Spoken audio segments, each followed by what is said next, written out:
سلام ستونا، چطورید؟ امیدوارم حالتون خیلی عالی باشه. من مهدی نوبخت هستم. اومدم با یه ویدیوی جدید و سمی و باحال. تو این ویدیو میخوایم بریم با هم دیگه یه چند تا از سوتیای خفن و باحال و خنده‌دار جواد خیابانی، گزارشگر خوب و خفن فوتبالمون رو تماشا کنیم که خودتون میدونید دیگه جواد خیابانی چقدر سوتی داده. و اینم بگم اصلا ما قصد بی‌ادبی و جسارت به ایشون رو نداریم، قطعاً گزارشگر خفن و درجه یکی هستن، من عاشقشونم. ولی دیگه بالاخره بعضی از صحنه‌ها پیش میاد تو فوتبال، توی گزارش فوتبال که سوتی میدن دیگه. خلاصه که میدونم حال میکنید که میتونید، خودش هم آدم واقعا با جنبه بزرگتر منه، عزیز منه، و اینکه آدم خیلی آدم با جنبه‌ای و حال میکنه، مطمئنم که کیف میکنه، حال میکنه، شما هم کیف میکنید. و اینکه همین دیگه این توضیح در مورد ویدیو بود. و این چیز خیلی مهم، بازم تکرار میکنم که همونطور که تو ویدیو اول گفتم، حتما کانال سابسکرایب کنید. سابسکرایب های شما بچا جدی دارم میگم، نه فقط من، هر کسی دیگه که فعالیت میکنه، این سابسکرایب های شما واقعا تعیین کننده است دیگه. با خودتون برید سابسکرایب رو انجام بدید، حمایت کنید، یا اینکه حال نکردید با من که هیچ دیگه. سابسکرایب کنید حتما، اگه دوست داشتید لایک کنید، ویدیو رو هم حتما کامنت بذارید، ایده‌ای، نظری، چیزی، حرفی، حدیثی و حرف دیگه ای نمونده دیگه. فقط ازتون میخوام که حمایت بکنید دیگه. حمایت شما بسیار مهمه، مخصوصا منی که تو اول راه هستم. خیلی مخلصم، امیدوارم که حال بکنید از دیدن ویدیو. بریم ویدیو رو ببینیم. خب یه شوخی با میلیچ بکن. این لیونل مسی نیست، این میلیچ مسی نیست، این مسی نیست، میلیچه. باید میدونی برنده یه جایزه شدی؟ نه. توی برنامه فصل داغ فوتبال SMS زدی؟ نه. خب حالا شرکت کردی، برنده شدی. میدونی برنده چی شدی؟ نه. خدا هوا سرزن. شاید دیگه داره با این سومین باره که آسیب دیده در بازی. بار سوم انگار دیگه داره با نیمکت از زمین خارج میشه. با نیمکت؟ بار سوم انگار دیگه داره با نیمکت مگه اصلا از زمین خارج بشه؟ گزارشگر خیلی خوبیه. وقتی گاه گدار یه نیمچه باد شدید هم در ورزشگاه میوزه. چه باد شدیدی؟ گاه گدار یه نیمچه باد شدید، گاه گدار یه نیمچه باد شدیدی میوزه. نیمچه باد شدیدی. نهایتاً چهره ایوانکو برانکوویچ. ایوانکو برانکوویچ. نگاه کنیم صحنه رو. شوت بعد از سوت مهدی. داور اینجا سوت زده بود ولی مهدی شوت زده بود. شوت بعد از سوت مهدی او را از بازی اخراج کرد. شوت بعد از سوت مهدی او را از بازی اخراج کرد.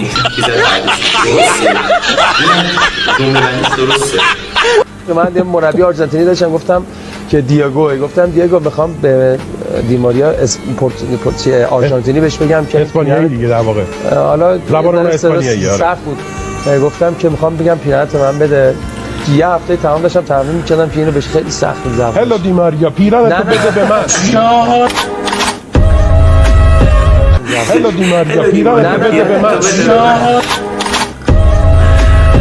اگر به من بگید آقای دکتر انوشه آدرس احمق‌ترین انسان روی زمین رو به من بدید، میگم برو ببین چه کسی. میگه من همینم که هستم.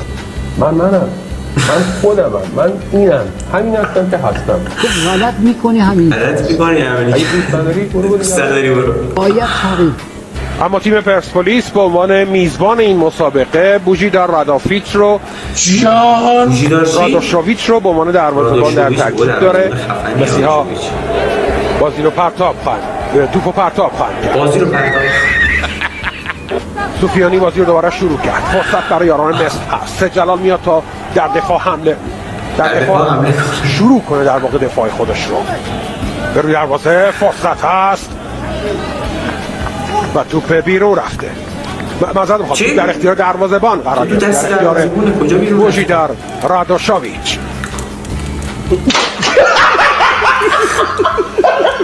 و تیم پرسپولیس و تیم گوا با تغییراتی در نیمه دوم به مسافه هم آمدند. کمال رو می‌بینید، سید کمال کامیابینیا،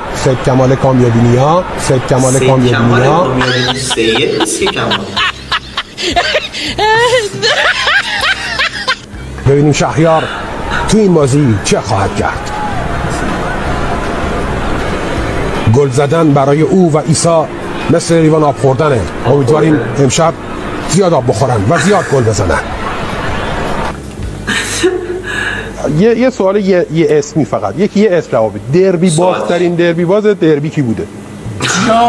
دربی بازترین دربی باز دربی باز دربی کی بوده؟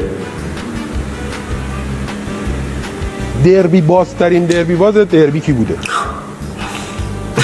مهران مدیری هست تو ویدیو کلا. دربی بازترین دربی باز دربی کی بوده؟ غرور داشته باشه ولی مغرور نباشه. با غرور زندگی بکنی ولی مغرور نباشه. آدم از خودش راضی باشه ولی از خود راضی نباشه. از خود راضی. من اگر خودشو میزنه شهاب حسینی. اگر خوب بودم موقع خوب. اگر سعی نکنی که عوض بشی مجبوری عوضی بشی. وقتی که عوضی میشی دیگه بد میشی. بهتره که اتفاقا عوض بشی. این که دیگران قضاوتت میکنن قضاوتت میکنن. یه نفر نوشت یه نفر خوند. بازم نوشت بازم خوند. اونی که نوشت اونی که میخوند حالا من می‌نویسم تو بخون، من میمیرم تو بمون.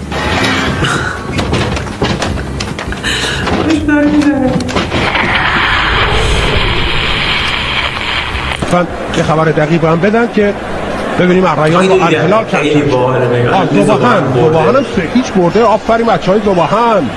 من متوجه نمیشه بچه یه بار دیگه زباهن 3-0 باخته بازی رو باخته. من ناراحت شدم. خب زباهن باخته پس نیاز داره. باران هم به شدت داره در تهران و در ورزشگاه آزادی میوزه. نیاز داره. باران هم به شدت داره در تهران و در ورزشگاه آزادی میوزه. شرایط رو جوری دنبال کردن که نتونستن ادامه بدن و پاس از اون مسابقات با مربیگری دنیزلی حذف شد.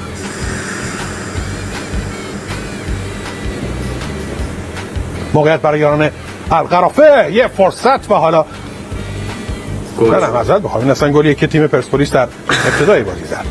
خب تصاویر چون جاویزا شدیم اینجا برای بازیار داره میبینه گلی که زده شده توی پایانی دیگه صحنه رو دوستان کمک کردن و صحنه گل. خب من جاویزا شدم فقط یه رسیدم که گل زده شد. به حال خوشحالیم که گلم زده نشد و پرسپولیس با هم. این فیلم کی آماده میشه؟ این فیلم بسیار اینم دیدم. اولا که خدایا عمر بده که بتونم آمادهش بکنم. الان آماده است. دوم الان آماده است. الحمدلله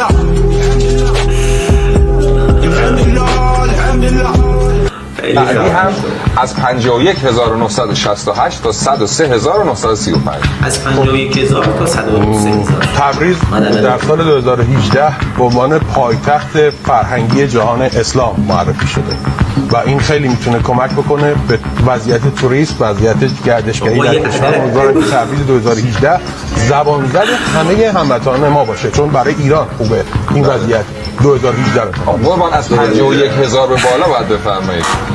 سخت شد.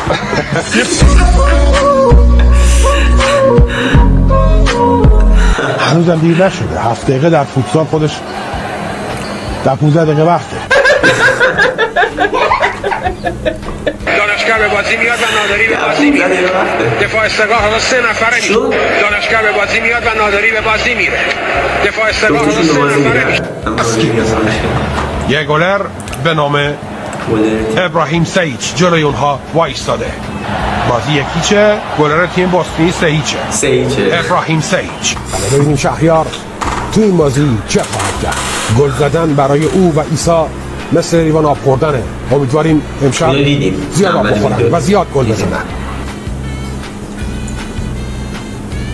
یه شبه کورنر، حتی از کورنر هم بهتر برای پرسپولیس دیگرشون اومده. ببینیم چه کار خواهند کرد پایین. شبه کورنر یعنی شبیه کورنر، در حالی که کورنر نیست ولی شبیه. تعویض‌هایی هم انجام شده.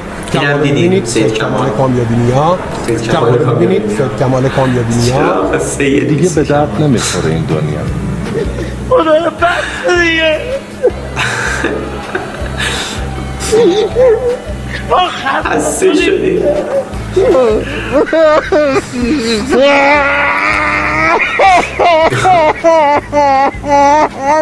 یکی تو شهرداری یکی لباس سفید پوشیده، یکی لباس سبز پوشیده، یکی لباس نارنجی پوشیده، یکی مانتو به تن کرده، یکی روسری به سر گرفته. یکی تو فکر رشته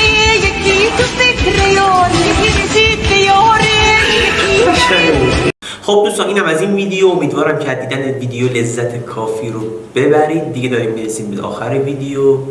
دوستان تو آخر هر ویدیویی من سعی میکنم جملاتی که دوست دارم به دیگران بگم، به رفیقام که شما باشید بگم، خلاص نصیحتی، حدیثی، حرفی، تجربیاتی داشته باشم در اختیارتون میذارم. معمولا آخر ویدیوها این کارو سعی میکنم داشته باشم و شما امیدوارم که راضی باشید دیگه و نظراتتون رو بذارید که از این جملات بگم. تجربیاتم، خاطره، جوک، چیزای خنده‌دار، چه میدونم کتاب معرفی کنم، همه اینا رو تو آخر ویدیو ما داریم و واسش حتما برنامه‌ریزی دارم که مفید باشه بالاخره دیگه. اینم از آخر ویدیو آخر ویدیو نه، بخش آخر ویدیو و امیدوارم که حال بکنید، از دیدن ویدیو لذت ببرید. آقای خیابانی هم مطمئنم که خیلی ظرفیتش بالاست، خیلی با جنبه است، قطعا توی سال نشون داده واقعا و گزارشگر واقعا خفن و درجه یکیه و کسایی که طرفداراشن امیدوارم که ناراحت بشن و ایشون بر نخوره. و اینکه همین دیگه.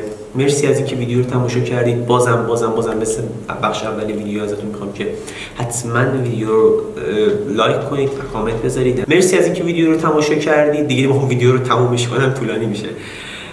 و اینکه بازم مثل همیشه، بازم مثل ویدیوی قبلی و تو همه این ویدیوها میخوام این جمله رو بچه‌ها تاکید کنم که واقعا یاد بگیرید.